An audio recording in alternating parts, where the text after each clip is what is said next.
Coming up on Rebel Report, Josh Pastner and the Running Rebels lose their debut at home. UNLV football drops another game to New Mexico along with their chances at the Mountain West title game.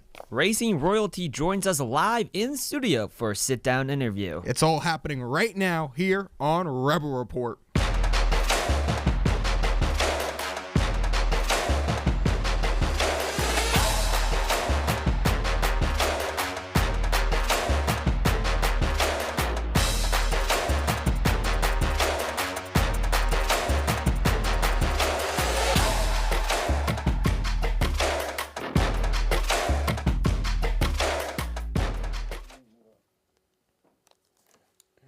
Welcome to our 6th episode of Rebel Report today, November 6th, 2025. I'm Whitaker Lemus. And I'm Nathan Olson. You saw those headlines. We have a packed show for you today, so let's get to it. Hey, wait, you want to take that first story? Sure. We have some unfortunate breaking news as of yesterday. Jenny Williams has stepped down from her role as head coach of Rebel Women's Soccer following a prolific 6-season tenure. Coach Williams led the Rebels to 3 seasons over 500 and even set the record for team winning percentage in 2023, bringing home a 6-2 record. She also led the Rebels to a 4-2 record in the Silver State Series against our in-state rival, UNR. The UNLV Director of Athletics, Eric Harper, said in a statement, "We thank Jenny for her leadership and dedication to our women's soccer program." He continued to say her teams consistently represented the Rebels with class and integrity in the classroom, on the field, and in the community, and we're grateful for her contributions and wish her and her family the best in the future. Sucks to see Coach go, but UNLV basketball has officially tipped off the 2025-26 season. Our reporter, Ansley Pavlicek, has more. As the Josh Pastner era has officially begun here at UNLV, it was the first family of UNLV basketball that started the show. To begin the season, the court was rededicated to Lois Tarkanian, joining her husband Jerry for her work in the Vegas community and her focus on education. The Tarkanian family was there to help celebrate the couple's incredible legacy. The game was sloppy by the Rebels as they weren't able to find any rhythm on both sides of the ball. Their largest lead was by 10 points, but UT Martin was able to fight back and get their own 10-point lead. The Rebels tried to come back, but the Skyhawks were able to hold through and defeat the Rebels with a score of 86 to 81. The Rebels had 22 turnovers, and it definitely hurt them. They shot 46% from the field and 30% from three-point range. Here's what Coach Josh Pastner said after the game. There was things we did today that I just did not recognize our team today on a lot of things. We did not practice like that. This is not how they wanted their first game to go.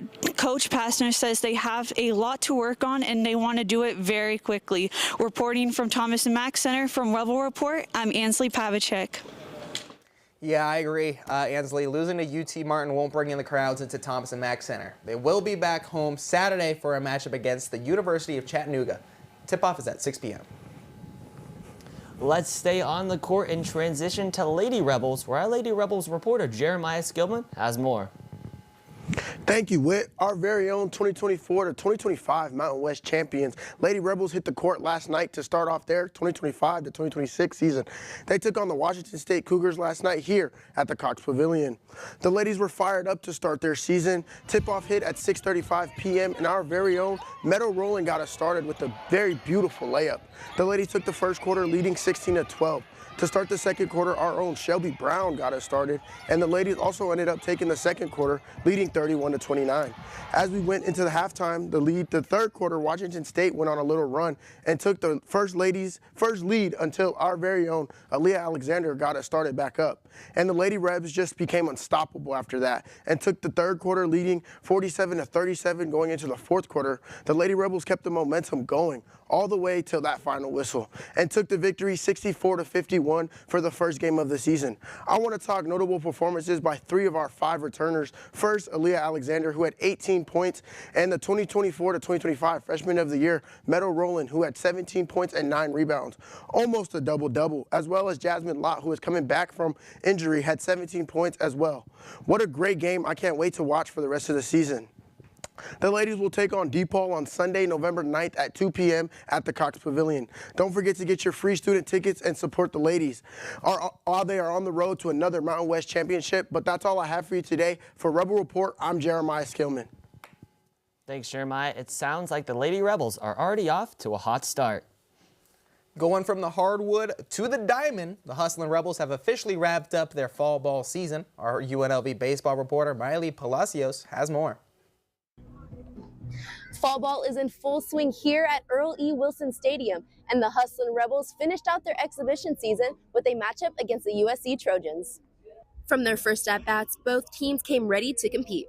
The Rebels and the Trojans had some solid contact at the plate, but neither were able to score in the first 3 innings. Parker Dilhoff started on the mound for the Rebels before UNLV began rotating through the bullpen. The Trojans pulled ahead in the 4th innings with runs walked in and runners stealing home on pass balls. The Rebels allowed 1 more run to score before scoring 2 themselves, but the damage was already done. In their 3rd and final game of the fall ball season, USC ultimately overcame the Rebels in 7 innings with a score of 4-2. These games are huge preparation for the Rebels as it helps them fine-tune their fundamentals before their regular season in the spring. For Rebel Report from Earl E. Wilson Stadium, I'm Miley Palacios. Great work out there, Miley. The Rebels will take the next few months to rest and prepare before their spring season in February. UNLV football had an action-packed game this weekend, so let's kick it off to JMO at Allegiant Stadium. Ladies and gentlemen, boys and girls, it's November 1st, and there is no better way to start off our month than with our UNLV Rebels. We're here, UNLV Rebels versus New Mexico Lobos in Allegiant Stadium. It was an action-packed thriller. Let's get into what happened. It was an absolute thriller. Under the bright lights of Allegiant Stadium, the UNLV Rebels, they went toe-to-toe with New Mexico Lobos in a thriller that came down to the wire. New Mexico came out swinging, jumping into an early lead, 21-0 to start the game off. But UNLV, they refused to quit. Anthony Calandria in the Rebels offense caught fire, storming back, taking the lead 35-34 in the 4th quarter. The crowd was electric, but the Lobos, they had one more answer. 3 minutes left, running back DJ McKinney punched in the go-ahead score. And we cap off a career night for wideout Keegan Johnson, who torched the Rebels defense for 158 yards. And for our own UNLV Rebels, Anthony Calandria with 382 passing yards and 3 touchdowns with 41 rushing yards. I mean, what a monster game from our very own. But sadly, the UNLV Rebels come up short. The New Mexico Lobos take this one 40-35. The next time UNLV Rebels will be here is November 15th at 4 p.m. against Utah State. Reporting live from Rebel Report, I'm Jamarion Johnson. Thanks, J-Mo. All those 2 straight losses, I know Rebel Nation is still behind Mullen and the team. UNLV women's volleyball wrapped up their Halloween weekend, splitting their pair of home matches. The Rebels came out strong Thursday night, sweeping Boise State in 3 sets. Jada Harris was dominant at the net, hitting an impressive .48, while Rihanna Dean Jackson followed close behind with a .417 hitting percentage to seal the win. But Sunday's matchup against Utah State told a different story. The Aggies controlled the pace, out-hitting the Rebels to take the match in 3 straight sets. Now UNLV hits the road for a pair of conference battles. They'll face New Mexico Thursday at 5:30 p.m. Then they take on Grand Canyon Saturday at 1. Coming up, we have the latest on the Raiders and even more on the new NBA season. Stay tuned because you won't want to miss what's ahead. In today's world, getting to know your neighbors isn't just about being friendly, it's about keeping your community safe. Building strong connections with those around you creates an extra layer of security. Neighbors who know each other can help prevent intruders by noticing when something seems off. And when natural disasters strike or emergencies arise, those same connections can make all the difference. Getting to know your neighbors isn't just about community, it's about safety and support. Take some time today to get to know your neighbors. You never know when you might need each other.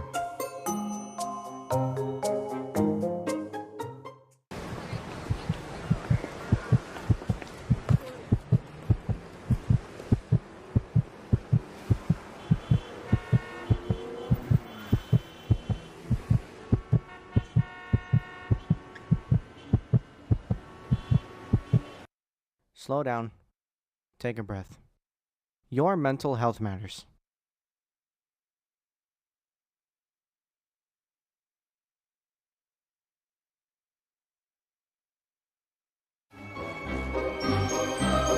Planning on trick-or-treating this year?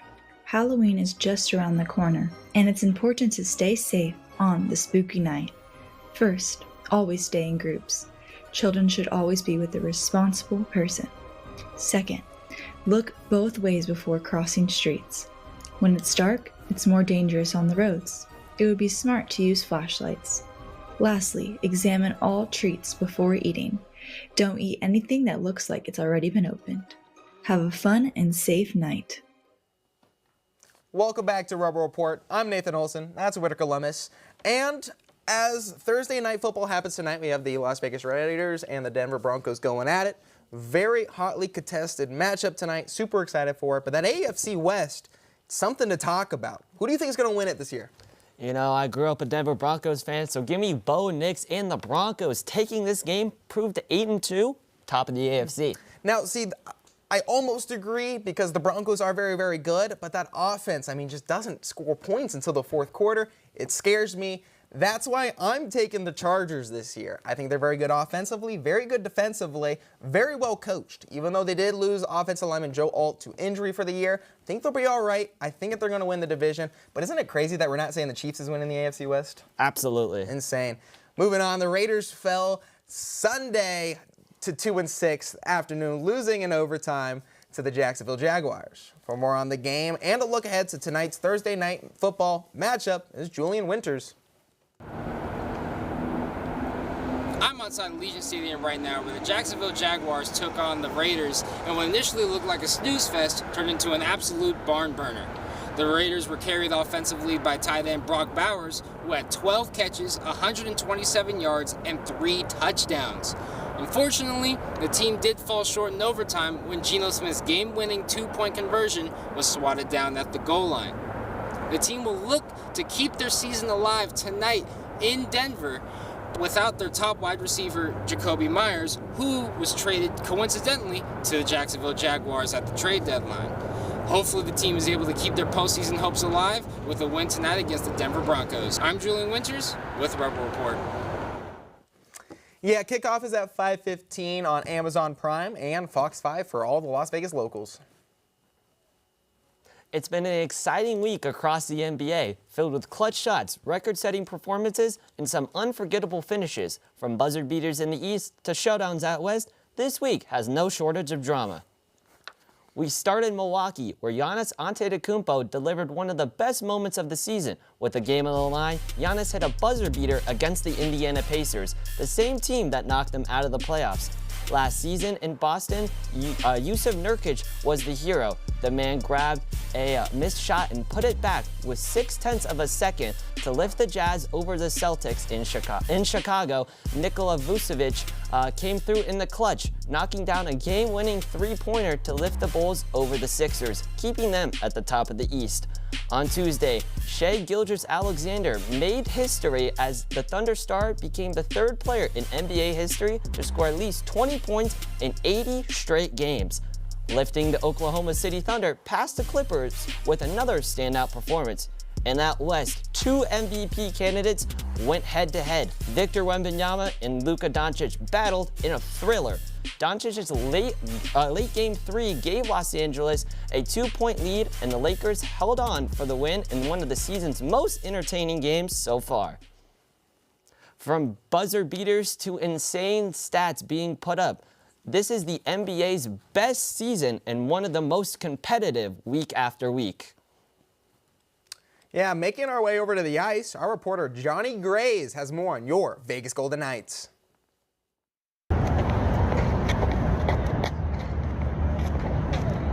What are you doing out here? The Vegas Golden Knights take on the Detroit Red Wings at the beginning of their homestand.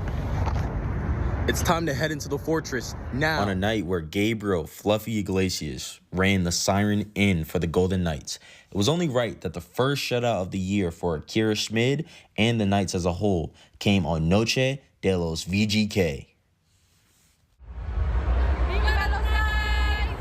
The fan support at home helped the Golden Knights send the Detroit Red Wings flying back home with a loss on their record.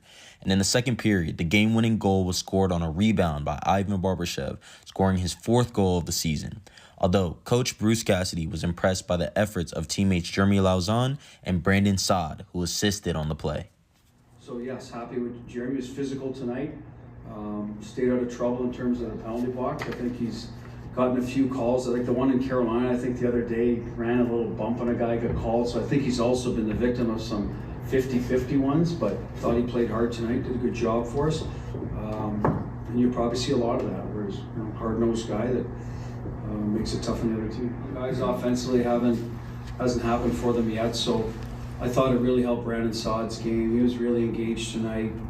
Ends up getting an assist. That's some really good looks. Fans were happy to see Lauzon almost get his first goal of the season before it was called back due to a Brett Howden offsides. Regardless, the Knights opened their 5-game homestand with a win, and fans continue to scream,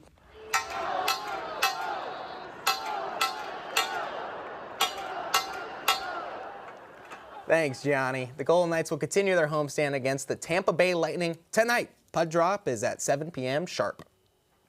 And if you guys like hot, nasty speed, NHRA was the place to be this weekend. Reporter Alexa Ibarra has more. This trip at the Las Vegas Motor Speedway delivered another great weekend for NHRA drag racing, with Brittany Force, Matt Hagan, and Dallas Glenn each earning themselves a championship title here in Vegas. In Top Fuel, Brittany Force ripped off a 3.704 run at 337.33 miles per hour over Sean Langdon, and in doing so picked up her 19th career win, having the most as a female driver ever in that category. Going into race day, we felt confident coming in today. You know, that number one set us, gave us a great ladder. We had a bye in the first round, and again, it was just focusing on our lane and seeing if we could turn on win lights. But our performance all day was strong. In Funny Car, Matt Hagan hammered a 3.877 at 327.03 miles per hour to defeat points leader Austin Prock and keep his title hopes alive. And in Pro Stock, Dallas Glenn narrowly took the final with a 6.602 at 206.61 miles per hour, defeating Matt Hartford and walking away with a 92-point lead in the championship fight as they all head to Pomona on November 13th. That concludes the NHRA Nationals here at the Las Vegas Motor Speedway. But don't go anywhere yet, because I had the opportunity to catch up with the Top Fuel champion herself, Brittany Force, in studio. Reporting for Rebel Report, I'm Alexa Ibarra. Every year, thousands of people are hospitalized by the flu, a virus that is easily preventable through vaccination.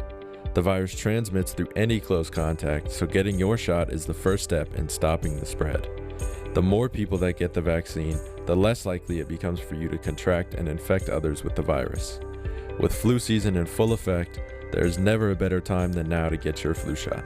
Talk to your local doctor, pharmacy, or visit the CDC website at www.cdc.gov for more information.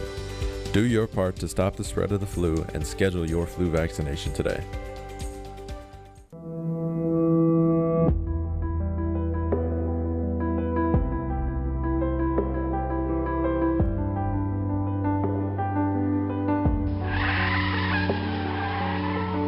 Every 7 minutes, a pedestrian is killed or injured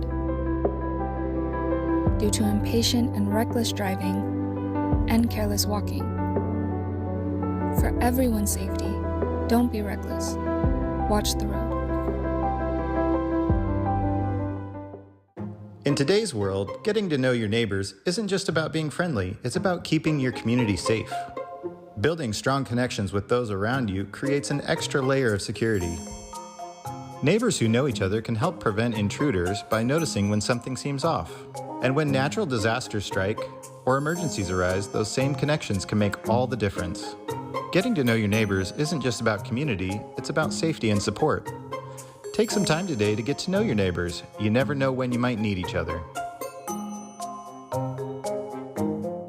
Welcome back to Rebel Report. Today we have a special guest joining me here in studio, a two-time Top Fuel World Champion for NHRA, record holder, and someone who's part of one of the most legendary families in motorsports, Brittany Force. Hi. Brittany, thank you so much for joining me here today in studio. Of course. Thanks for having me. I kind of just wanted to start off from the beginning. Obviously, growing up in the Force family, racing was obviously a big part of your life. Did you always know you wanted to be behind the wheel, or was there a specific moment that made it click for you? No, I actually never thought about getting behind the wheel. When I grew up, my sisters and I grew up at racetracks all across the country, following my dad, watching my dad race. He's won 16 championships. He's done everything in the sport. But for me, it was always, I fell in love with the sport from a spectator, sitting in the fans, watching my dad, cheering him on. I never really thought about getting in the seat until I watched my older sister Ashley get into Super Comp. Then she moved into A-Feel and then got into a funny car. So I kind of followed in her footsteps, my dad obviously as well. But it was when I watched her get into the seat that I thought, you know what, I think I want to do that. I think I want to try that. What was your first memory like being on the track or even watching your dad race that really stuck with you?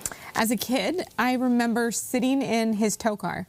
I remember my sisters and I in the back seat, and we were all very superstitious, and my dad was superstitious as well. He, made sure if we'd pull up on it'd be Sunday race day, first round, we'd have our seats that we'd sit in. Second round, okay, you better be sitting in that same seat, you better be in that seat, you better wearing the same hat, the same earphones. He's very superstitious. So probably my earliest memories are sitting in the back seat of his tow car with his crew chiefs in the front seat, watching him run through, the window off the side of the racetrack, crossing our fingers, hoping he'd win a race, and then standing in his winner circle. So many great memories with my dad, but definitely that would be one of the special ones with my sisters.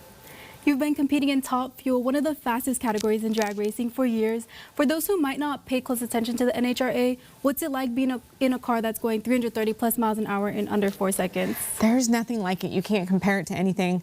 You can't compare it to a roller coaster or skydiving. There's nothing like it. I wear about 25 pounds of gear. I wear a 7-point harness, shoulder, lap, leg, and a crotch belt. So I am strapped down tight in my cockpit. I am pulled so tight I could barely take a deep breath and expand my lungs all the way. That is how tight I am in there. I'm in a seat that is actually poured for my body. I'm the only one that could fit in that car. And still, when I step on that throttle pedal, I'm still thrown to the back of my seat. Within the first second, I'm pulling about 6 to 7 Gs. And then right at the 1,000-foot marker, when we shut the car off, I throw my chutes. I'm pulling negative Gs, negative 6 Gs. So it's intense.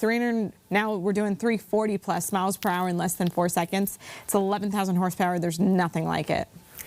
What's a lesson that your dad has taught you that still sticks with you today? So watching him by example has probably been the biggest lesson. But one thing that he's always said to me for as long as I can remember in driving is to drive from the heart. So for me, that's just, sometimes you get so overwhelmed, you get so over your head. There's so much pressure when you go up there on race day, whether your boss is standing behind you or, a sponsor's, wanting you to win the event because their whole team's out there, or there's always just this added pressure. It's a final round. You're in the hunt for a championship. And drive from the heart, that's something he's always said, and that's get back to doing what you love because you love to do it. You've been a trailblazer for women in sports and young girls who aspire to race. What does that mean to you personally, and what advice do you have to those people who want to follow in your footsteps? It's something that's really important to me, to be a role model for, especially this younger generation coming up. I have little kids that come up to me, especially little girls that tell me they want to be a race car driver because of me. And if I can inspire somebody to, to chase down a dream or to step outside their comfort zone, even if it's against the odds, and at least give something a chance to see if they love it, see if they like it, can make a career out of it, then that is a win in itself. Just to be able to inspire somebody is huge for me. And, being a role model, it's something I take very seriously. I'm lucky that I have, such a great following of these young kids. And for me, it's chase down what you want to do. And my last question today, I know NHRA will always hold a special place in your heart. Do you plan on staying connected to the NHRA world? Oh, absolutely. I grew up in the sport, so I'm not going anywhere. John Force Racing, we are already lined up for next season with all our drivers. My team is staying under the John Force Racing umbrella. They're not going anywhere. I'm going to be their biggest supporter, their biggest fan, and I know that there's still so much out there for them, so I will be rooting them on. And yes, I still plan to come to as many races as I can get to. It's just going to be from a different position. Brittany, thank you so much for taking the time to sit down here with me. We're all excited to see what's next for you. And for you guys, don't go anywhere because we'll be right back after this break. In today's world, getting to know your neighbors isn't just about being friendly, it's about keeping your community safe. Building strong connections with those around you creates an extra layer of security. Neighbors who know each other can help prevent intruders by noticing when something seems off. And when natural disasters strike or emergencies arise, those same connections can make all the difference. Getting to know your neighbors isn't just about community, it's about safety and support. Take some time today to get to know your neighbors. You never know when you might need each other.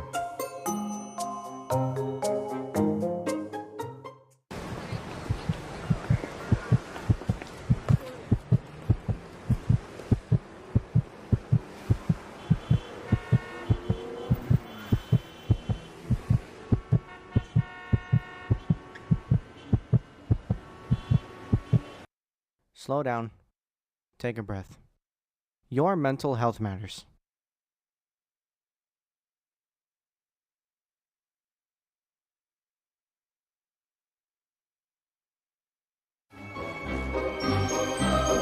Planning on trick-or-treating this year? Halloween is just around the corner, and it's important to stay safe on the spooky night. First, always stay in groups.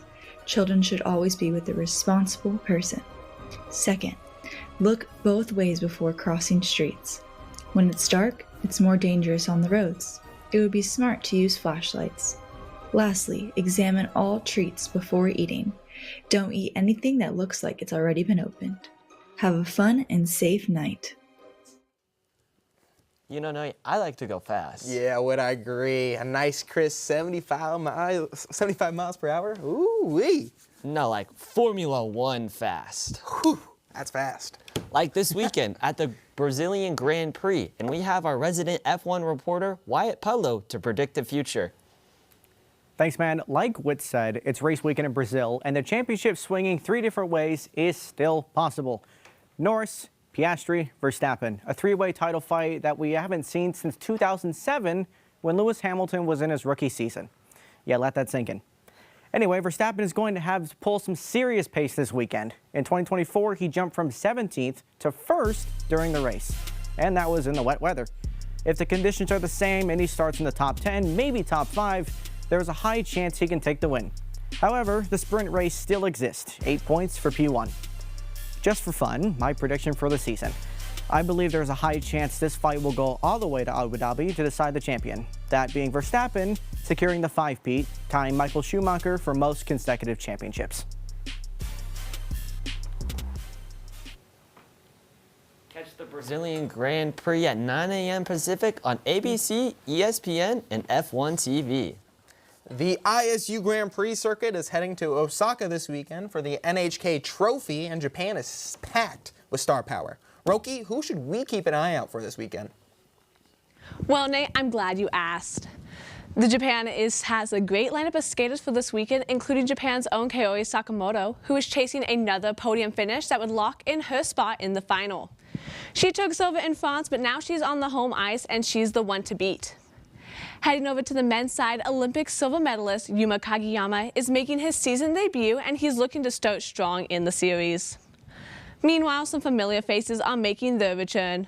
One of them being Luna Hendricks, who is back after an ankle injury sidelined her very last season.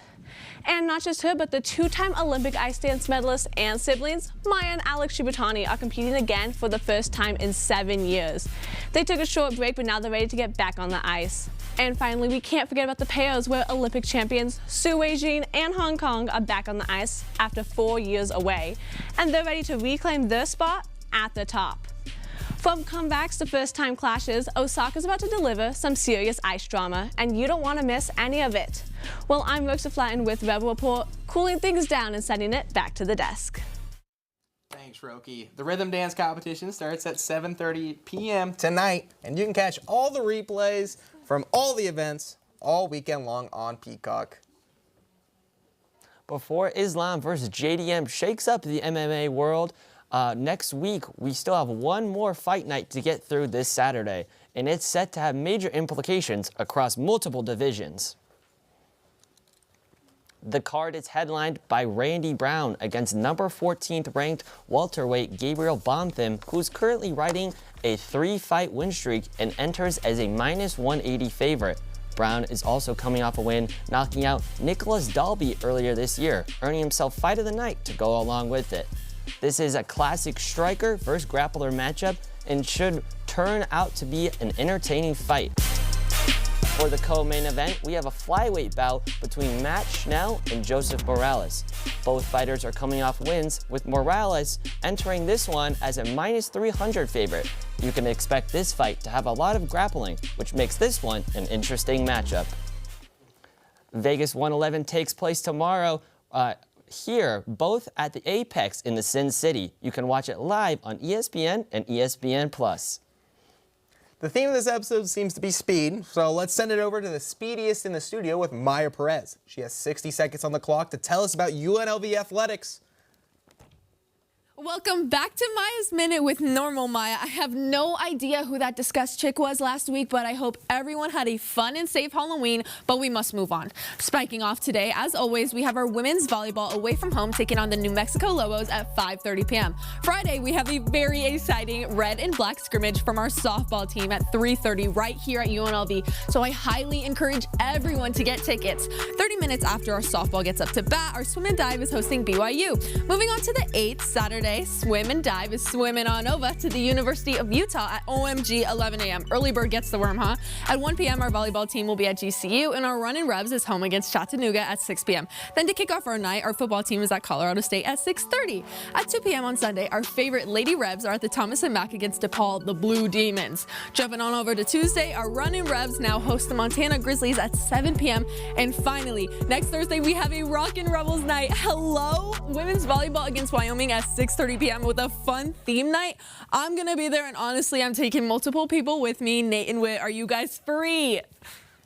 I know I'm going to be free, but Whit, you might have another story to read. What was that, 4 VO reads for you today? Jeez. Yeah, I'm definitely going to be there along with you. Oh, yeah. I wish we could bring you more, but just like that, we have crossed the finish line and the show is coming to an end. Thank you so much for watching this edition of Rebel Report, and make sure to tune in next week for more sports coverage. I'm Whitaker Lummis. And I've been Nathan Olson, signing off. Stay rebellious.